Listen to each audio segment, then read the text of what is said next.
아멘. 2022년 새해 첫 주일을 우리 가운데 허락하신 우리 하나님 앞에 감사와 찬양을 올려드립니다. 새해를 시작했지만 좀 여러모로 좀 뒤숭숭하고 어수선한 그런 마음이 없지 않습니다. 우리 오미크론 변이가 굉장히 극성을 부리는 것 같고요. 그래서 갑작스럽게 올해 또 첫 주일을 우리 자녀들이 함께 모이지 못하고 온라인 예배로 좀 전환하는 그런 혼란스러운 일들도 있었습니다만은 그러나 여전히 우리 하나님께서 시간의 주인이시고 역사의 주인이시고 또 우리 삶의 주인이신 줄로 믿습니다. 우리 송구영신 예배 때 우리 하나님께 찬양과 감사 박수로 올려드렸지만 첫 주일 우리 한 번 더 우리 하나님께 감사의 박수를 올려드리면 좋겠습니다.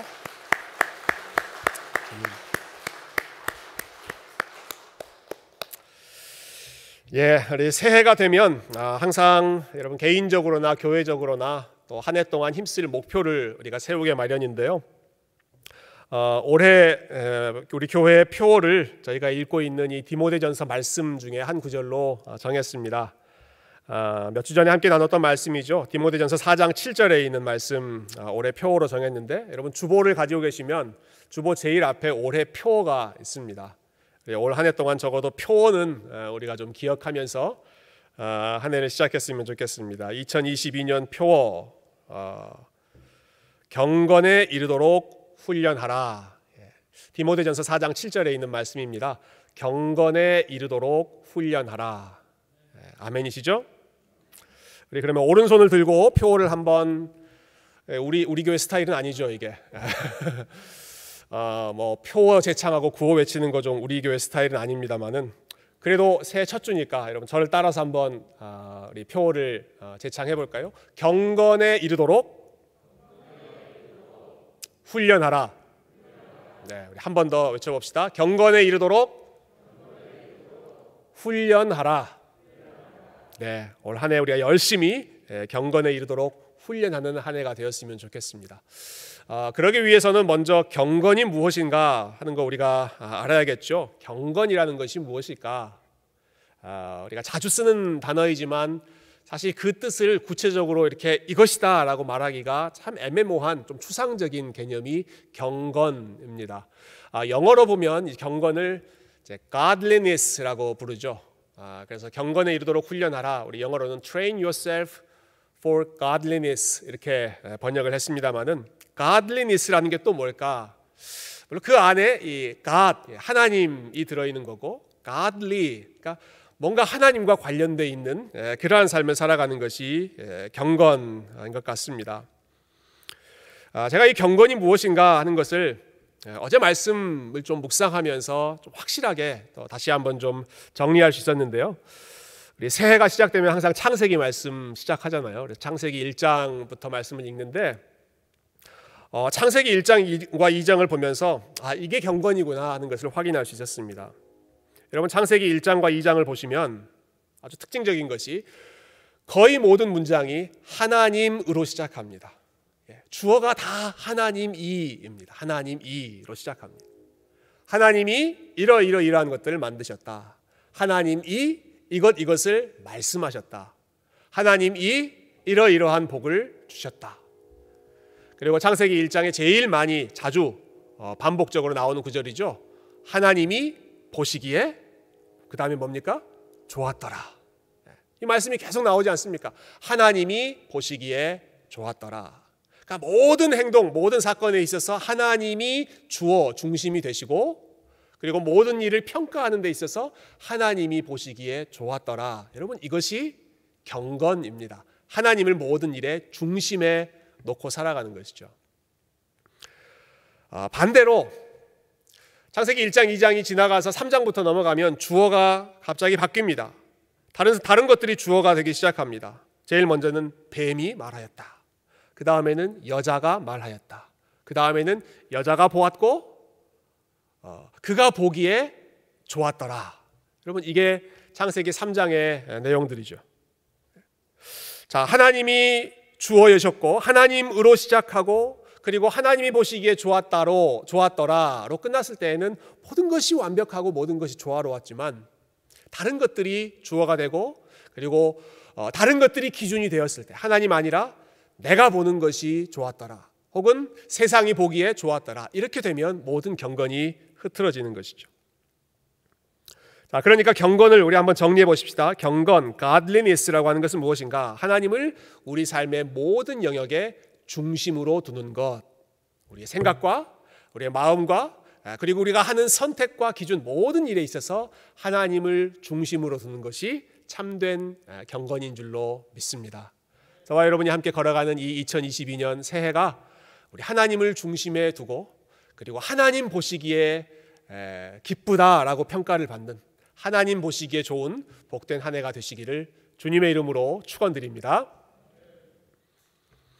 그 마음을 오늘 본문에서도 우리가 함께 느낄 수 있습니다. 사도 바울이 본인이 너무너무 사랑하고 아끼던 디모데에게 편지를 마무리하면서 그가 어떤 사람인지, 그리고 본인이 이 디모데를 어떻게 생각하는지, 그리고 하나님께서 이 디모데를 어떻게 바라보시는지를 그 마음을 함께 나누고 있습니다. 오늘 본문 시작하는 11절을 한번 보실까요? 자, 11절 보시면 오늘 본문이 이렇게 시작하죠. 오직 너 하나님의 사람아로 시작합니다. 오직 너 하나님의 사람아. 지금 바울이 편지를 쓰고 있고 디모데가 이 편지를 받고 있습니다. 바울이 디모데를 뭐라고 지금 부르고 있는 것입니까? 너 하나님의 사람아, 이렇게 부르는 것입니다. 디모데, 너 하나님의 사람아. 바울이 디모데를 불렀던 타이틀, 호칭 여러 가지 있습니다. 바울이 디모데와 가까웠기 때문에 어떤 경우에는 디모데를 나의 사랑하는 아들이라고 부르기도 했습니다. 어떤 경우에는 나와 함께 군사된 자라고 부르기도 했습니다. 그럼 어떤 경우에는 나의 형제라고 부르기도 하고요, 나의 동역자라고 부르기도 했습니다. 그러나 그 어떤 것과도 비교할 수 없는 최고의 타이틀, 최고의 호칭을 오늘 바울이 디모데에게 붙여주는 것입니다. 그것이 무엇입니까? 너 하나님의 사람아. 우리말도 참 무게감이 있는 참 감동적인 표현이지만 원어에 보면 여기에 이 감탄사가 들어가 있어요. 오라고 하는 감탄사가 들어가 있어서 그냥 제가 한 것처럼 밋밋하게 너 하나님의 사람아 정도가 아니라, 아마 바울은 마음 온 힘을 다해서 편지지만 오 너 하나님의 사람아, 본인의 모든 마음을 다 실어서 디모데를 이렇게 영광스럽게 불렀던 것 같아요. 이 호칭은, 하나님의 사람이라고 하는 이 타이틀은 구약 성경에 자주 등장했습니다. 특별히 위대한 믿음의 사람들, 아브라함을 하나님의 사람이라고 불렀습니다.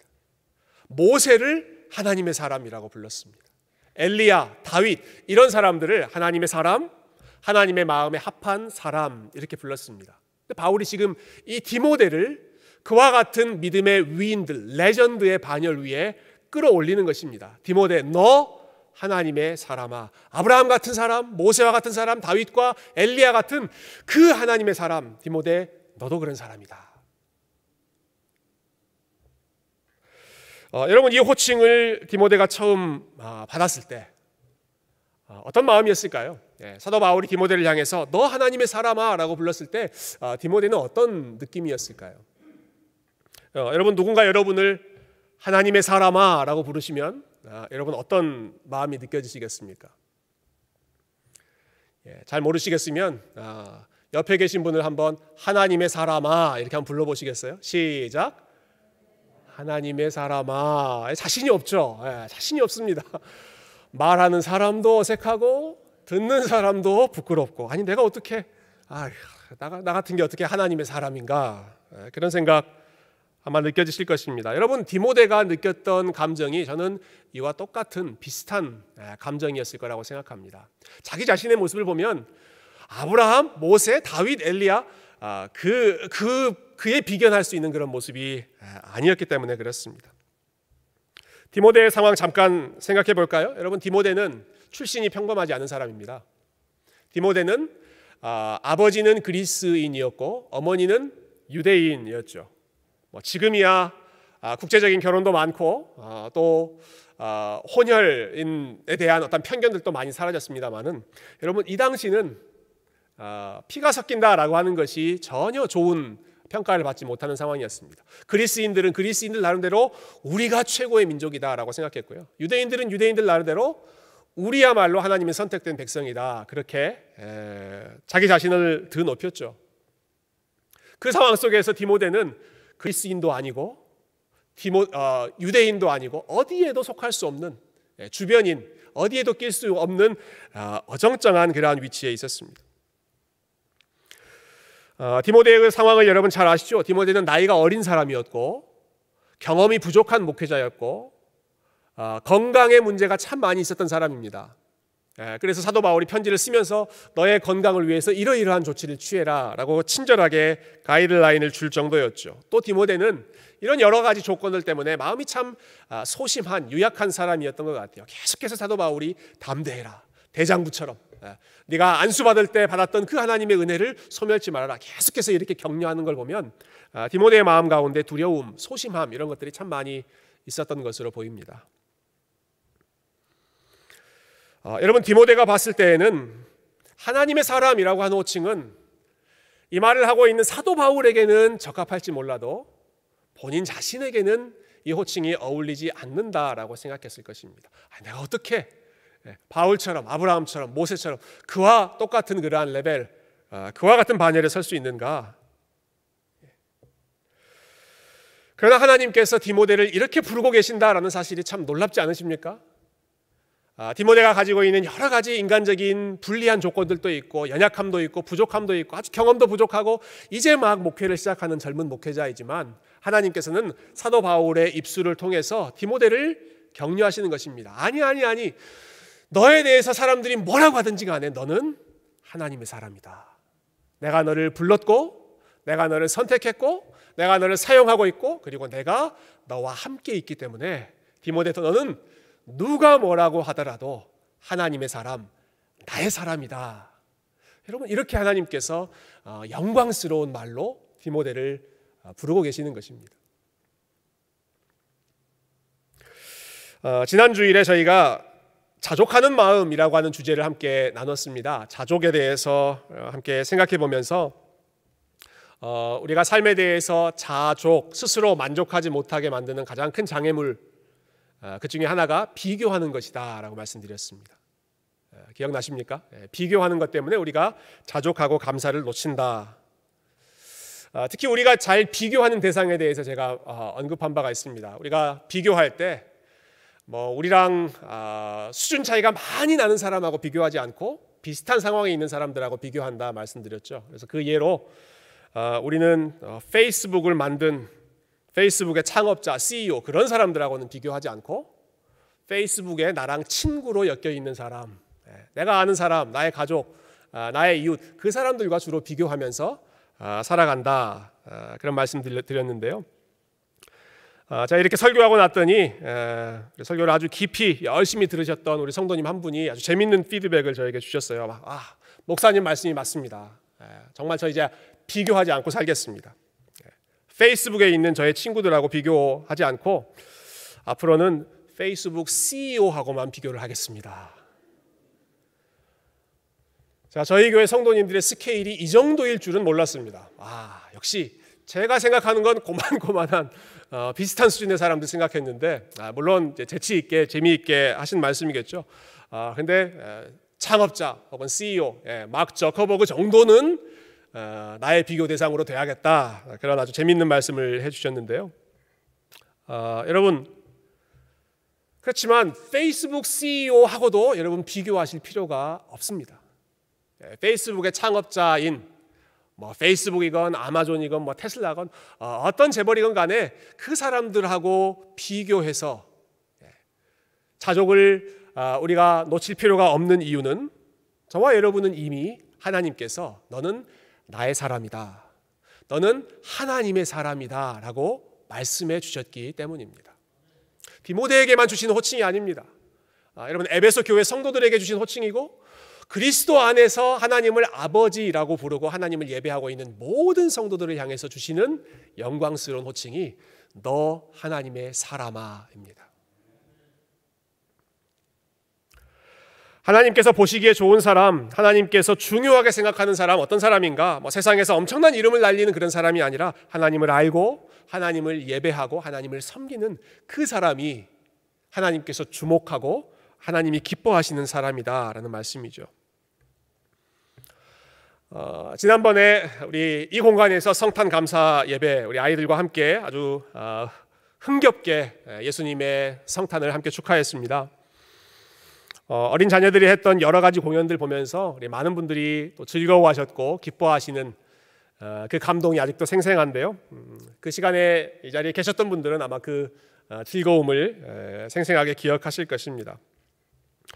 우리 어린 아이들이 했던 댄스도 참 좋았고 또 중고등부 자녀들이 했던 연극도 무척 감동적인 시간이었습니다. 참 많은 분들이 제 앞에 제일 앞자리에 이제 나오셔서 카메라로 사진을 찍고 또 동영상을 찍고 그 순간을 놓치지 않으려고 서로 좋은 자리를 차지하려고 이렇게 몸싸움을 벌이시던 그런 모습들도 기억이 납니다.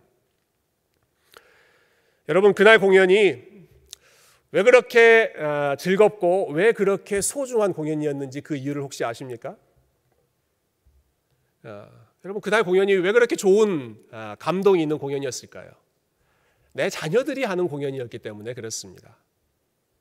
내가 아는 사람들, 내가 아는 나의 친구, 믿음의 형제 자매들의 자녀들이 앞에 나와서 하는, 내가 아는 나와 관계가 있는 사람들이 앞에서 하는 공연이었기 때문에 그것이 그렇게 의미가 있고 또 기쁨이 되고 즐거움이 되었던 것이죠.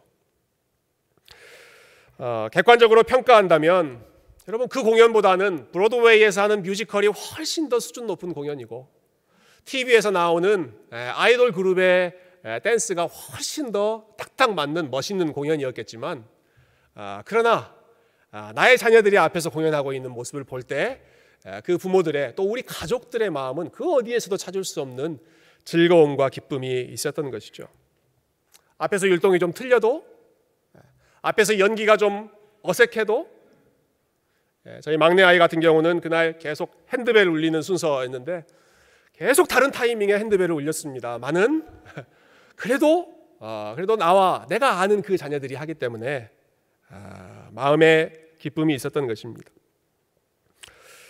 혹시 여러분 중에 그날 무대에서 저희 둘째 아이가 어떤 공연을 했는지 기억하시는 분이 혹 계십니까? 아무도 안 계실 거라고 생각하는데요. 주일학교에서 이제 막 성탄 공연, 성탄 무대 그 연습을 이제 연습 시작할 때 우리 전도사님이 아이들에게 이번 공연에서 무슨 역할을 하기 원하는지를 아마 물어보셨던 것 같아요. 이제 사인업 신청을 했는데 각자 이제 본인이 하고 싶은 그런 역할에 사인업을 한 것이죠.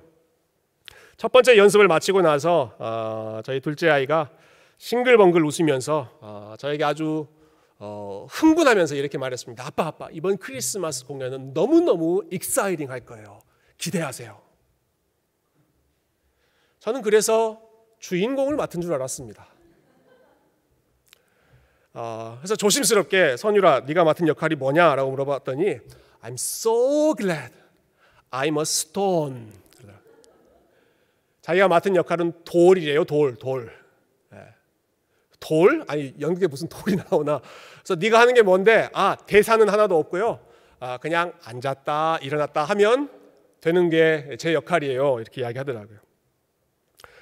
그래서 제가 그날 공연을 보니까 정말로 그 아이는 앉았다 일어섰다 돌의 역할을 충실하게 했습니다. 어디서 했는지 아세요?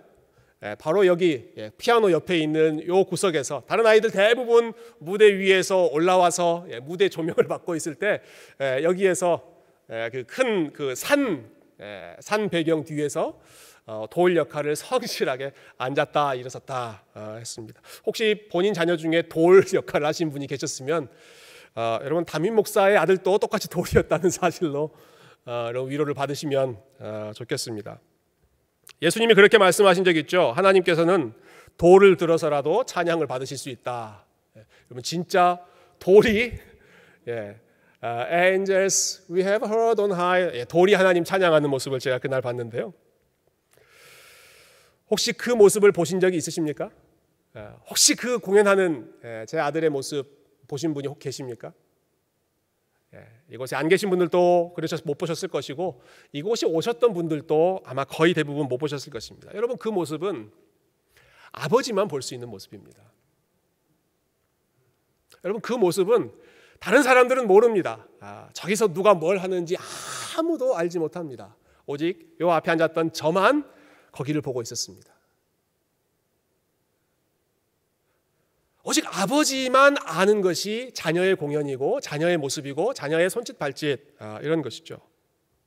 아무도 주목하지 못하고 아무도 기억하지 못하지만 부모는 그 자녀의 모습을 기억하는 것. 여러분, 디모데를 향해서 하나님께서 너 하나님의 사람아, 너 하나님의 사람아, 너 나의 사람이다 라고 말씀하시는 것이 저는 이와 크게 다르지 않다고 생각합니다.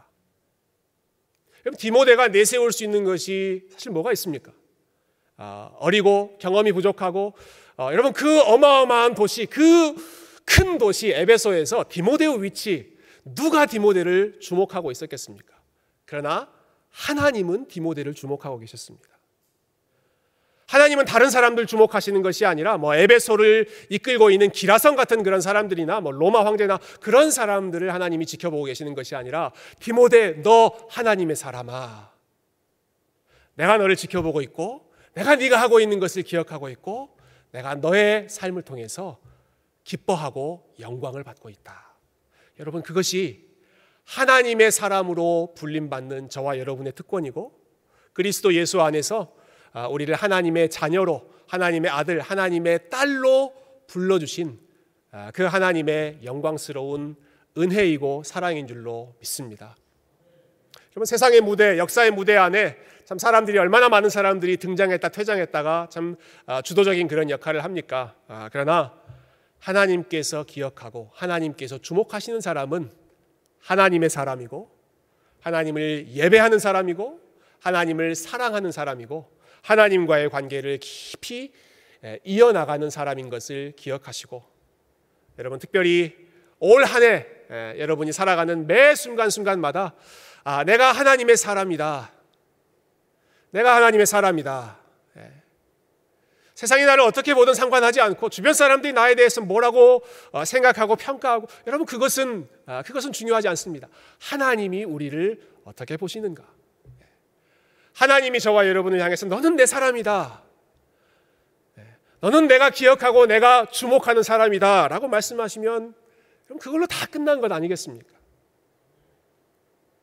우리 하나님께서 저와 여러분을 어떻게 바라보고 계시는지 기억하고 우리가 하나님의 사람답게 하나님의 은혜를 누리며 그렇게 믿음으로 살아가는 저와 여러분이 되실 수 있기를 주님의 이름으로 축원드립니다. 본문의 나머지 내용은 그러면 그 하나님의 사람이 어떻게 살아야 하는가, 그 내용을 간단하게 정리해 주고 있는데요.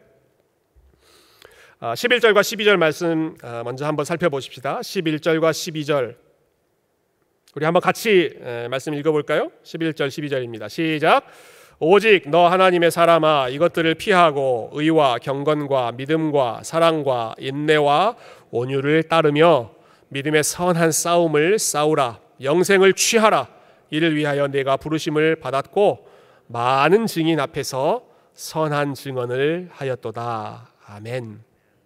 하나님의 사람의 삶의 모습은 가만히 있지 않습니다. 수동적이지 않습니다. 정적이지 않습니다. 굉장히 역동적으로 움직입니다. 사도 바울은 디모데에게 너 하나님의 사람아 부른 후에 여러 가지 리스트를 언급하면서 너는 의를 위하여 의와 경건과 믿음과 사랑과 인내와 온유 이러한 것들을 열심히 따라가라. 열심히 그것을 향하여 달려가라 라고 촉구하고 있습니다. 여기 따르다라고 하는 동사가 무척 흥미로운 중요한 동사인데요.